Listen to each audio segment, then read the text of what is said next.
হামে আক্রান্তদের ৭৭ ভাগই টিকা পায়নি, আর মারা যাওয়া শিশুদের অর্ধেকেরই টিকা নেয়ার বয়স হয়নি। এই তথ্য স্বাস্থ্য অধিদপ্তরের। সেক্ষেত্রে প্রশ্ন উঠেছে, হামে টিকা নেয়ার বয়স ৯ মাস থেকে আরও কমানো হচ্ছে না কেন? স্বাস্থ্য অধিদপ্তর বলছে, বয়স কমানোর বিষয়টি নির্ভর করছে বিশেষজ্ঞ কমিটি ও বিশ্ব স্বাস্থ্য সংস্থার ওপর।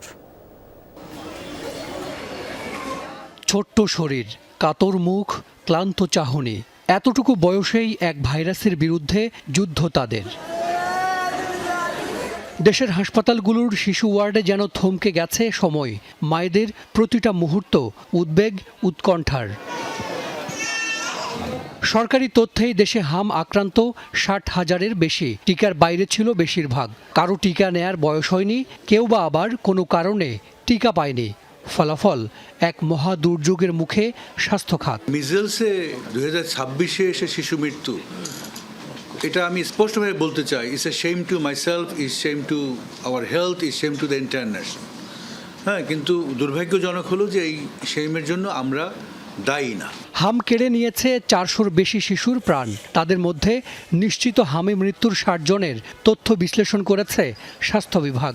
এতে দেখা যায় অর্ধেক শিশুর বয়স ৯ মাসের কম, অর্থাৎ টিকা নেয়ার বয়স হয়নি তাদের।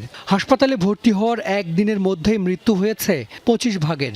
অর্ধেক শিশুকে ঢাকায় রেফার্ড করেও বাঁচানো যায়নি। এই যে মৃত্যু কমছে না, হ্যাঁ, এটা নিয়ে আমরা এখন থেকে বেশি কনসার্ন।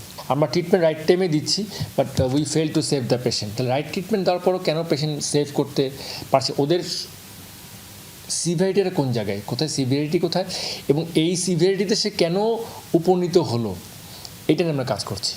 হামে ৩ মাসের শিশুও মারা গেছে, অথচ টিকা দেয়া হয় ৯ ও ১৫ মাস বয়সে।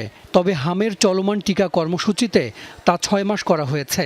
নিয়মিত টিকা কর্মসূচির বয়স কমানোর বিষয়ে সিদ্ধান্ত হয়নি এখনও। মানে ৯ মাস থেকে ৬ মাসে আসছে, ৩ মাস আমরা আগে নিয়ে আসছি।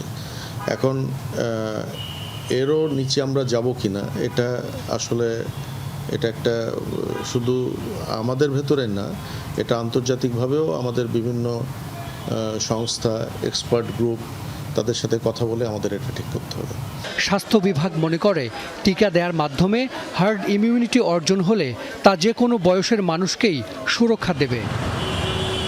হাসান মিসবাহ, যমুনা নিউজ, ঢাকা।